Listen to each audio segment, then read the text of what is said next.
Hi friends, நான் உங்கள் VK. நாம இப்போ பாதுகாப்பா இருக்கிறோம்னா அதுக்கு யாரு காரணம்? நம்மளோட அப்பா அம்மா, நம்மளோட ஃப்ரெண்ட்ஸ், நம்ம கூட பிறந்தவங்க, இவங்க எல்லாரையும் விடவும் முக்கியமான ஒருத்தங்க இருக்காங்க.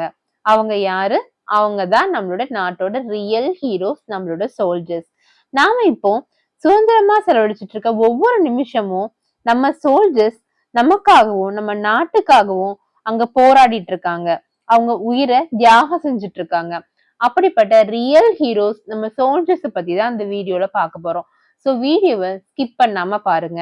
அதுக்கு முன்னாடி நம்ம சேனலை கொஞ்சம் மறக்காம சப்ஸ்கிரைப் பண்ணி சப்போர்ட் பண்ணுங்க. பக்கத்துல இருக்க ஐகான் பெல்லையும் கிளிக் பண்ணுங்க. அப்பதான் நான் போடுற வீடியோ உங்களுக்கு நோட்டிபிகேஷனா வரும். வாங்க வீடியோக்குள்ள போகலாம். நம்ம நாட்டோட ராணுவ வீரரோட வாழ்க்கைங்கிறது அடிப்படையில ரொம்ப ஒழுக்கமானதாகவும் கட்டுக்கோப்பாகவும் இருக்கும். அவங்களோட தினசரி பயிற்சி ரொம்ப கடுமையா இருக்கும்.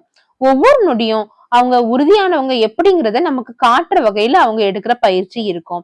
காலை நேரத்துல சீக்கிரமே எந்திரிச்சிருவாங்க. நம்மளால இந்த குளிர் காலத்துல மழை காலத்துல நம்மளால சீக்கிரம் எந்திக்கவே முடியாது. எந்திக்கிறதுக்கு அவ்வளவு கஷ்டமா இருக்கும். ஆனா அவங்க இருக்கிற இடம் எப்பவுமே மழை பெய்யும், குளிர் பிரதேசம் தான். ஆனா அவங்க எந்த டைம்லயும் காலையிலேயே எந்திரிச்சிருவாங்க. எந்திரிச்சு உடற்பயிற்சி செய்வாங்க, துப்பாக்கி பயிற்சி மற்றும் வேற சில பயிற்சிகளையும் செய்வாங்க. கேப்டன் விக்ரம் பத்ரா கார்கிலோட போர் வீரர். விக்ரம் பத்ரா 1999ஆம் ஆண்டு கார்கில் போர்ல ரொம்பவே முக்கியமான வீரரா கருதப்பட்டாரு. அவரோட தைரியமும் அவரோட எதிரிகளோட அவர் போராடின விதமும் இப்ப வரை எல்லாராலையும் பேசப்பட்டு வருது. கார்கில்ல அவர் படையை காப்பாற்றும் பொருட்டு அவரோட முன்முயற்சியில உச்சியில இருந்து பாகிஸ்தான் படைகள் மீது தாக்குதல் நடத்தினாரு. அப்போ அவரோட துணிச்சலான நடவடிக்கை மூலமா வெற்றியை அடைஞ்சாரு. ஆனா அவரோட சக நெருக்கமான ஒரு வீரரை காப்பாற்றும் போது அவர் குண்டுபட்டு உயிரிழந்தாரு. அவரு நம்ம நாட்டுக்காக அவரோட உயிரை தியாகம் செஞ்சதுனால நம்ம இந்திய அரசு அவருக்கு பரம வீர விருது கொடுத்துச்சு. இன்று வரை அவர் நம்ம எல்லை பாதுகாவலர்களுக்கு உதாரணமா விளங்குறாரு.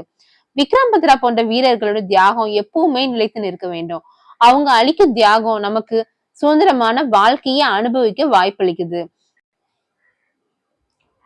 சோல்ஜர்ஸோட தியாகம் நம்ம வாழ்க்கையில ஒவ்வொரு பகுதிக்கும் பாதிக்கக்கூடியது.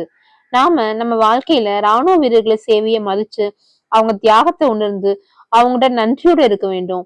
அவங்க பண்றது வெறும் உயிர் தியாகம் மட்டும் இல்ல. அவங்க நமக்காக அவங்களோட சொந்த பந்தத்தை விட்டு, சொந்த ஊரை விட்டு, சொந்த நாட்டை விட்டு நமக்காக அங்க போய் போராடுறாங்க. இதுவே பெரிய தியாகம் தான். அதனால நம்ம என்ன பண்ணணும்? அவங்களுக்கு நன்றியோட இருக்கணும்.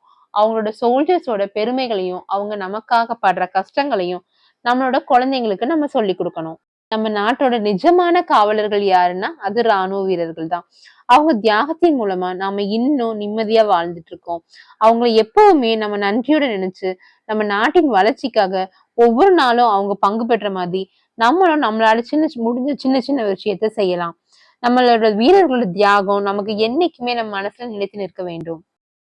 இந்த நிமிஷம் நமக்காக போராடிட்டு இருக்க சோல்ஜர்ஸ்க்கும், நமக்காக உயிரை தியாகம் செஞ்ச சோல்ஜர்ஸ்க்கும் இந்த நிமிஷம் நம்ம எல்லாரும் ஒரு சல்யூட் கொடுத்துக்கலாம்.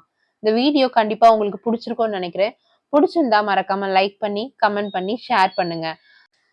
நம்ம சேனலை சப்ஸ்கிரைப் பண்ணி கொஞ்சம் சப்போர்ட் பண்ணுங்க. Thank you friends.